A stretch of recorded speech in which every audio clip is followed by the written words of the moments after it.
Akachi was a priest of the former god of the dead, Merkul, who lived in Mulsantir in Rashomon. He, along with his brother Ahriman, was offered as a sacrifice, and they were given the names Akachi and Aveshi. Akachi became a favored priest, seemingly immune to poison and disease, and was unaffected when a plague called the Black Whisper spread through Mulsantir. Only he and his brother were willing to go forth and tend to the dying in the city, and as such Merkul allowed the other priests hiding in the temple to be stricken with the plague and die.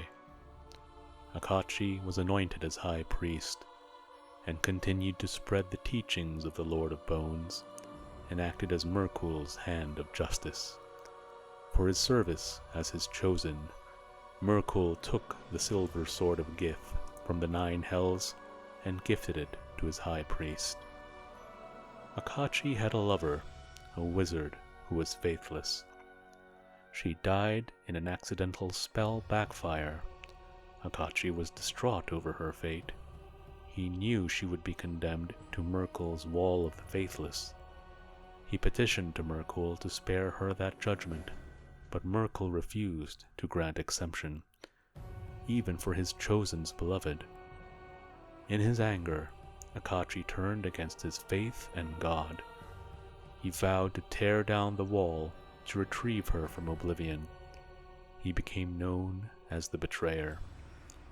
He rallied together his brother, whom he had nicknamed Ahriman, and brought forth allies, including the demi-lich Ramak, whom he had once thwarted, a solar from Celestia named Zoab, and the blue dragon queen Seriu. With this ragtag host, he crafted the Betrayer's Gate within the Death God's vault, creating a bridge to the Fuge Plane, where they launched the Betrayer's Crusade. The Crusaders were met by Merkul himself, who led an even greater army. All the heroes of the ancient dead marched at his back, masses of the false, and many devils who had been summoned from the hells. Akachi's army crumbled before the Lord of Bones, and his generals fled to the darkest corners of the plains.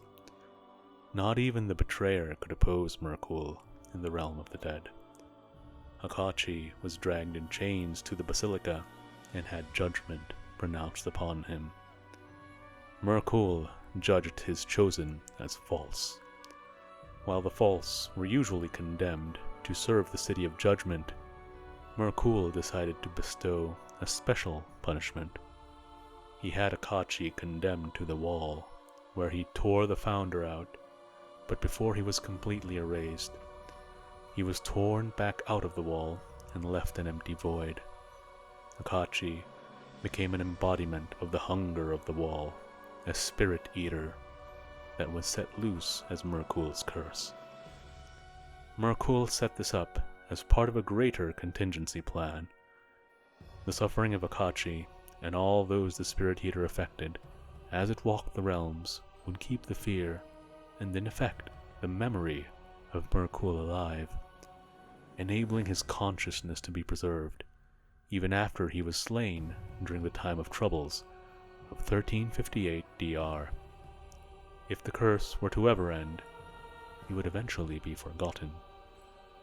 Most of Akachi's mind was shattered, with only a few key fragments: the boy, Red Woman, and the wall. These were not completely destroyed, and were the last traces of Akachi's will, and were the pieces of the mask of the Betrayer. Akachi was reduced to a being known as the Faceless Man, the embodiment of the dark hunger that was Merkul's curse. He resided within each of the masks, the victims of the Spirit Eater, slowly devouring them from within.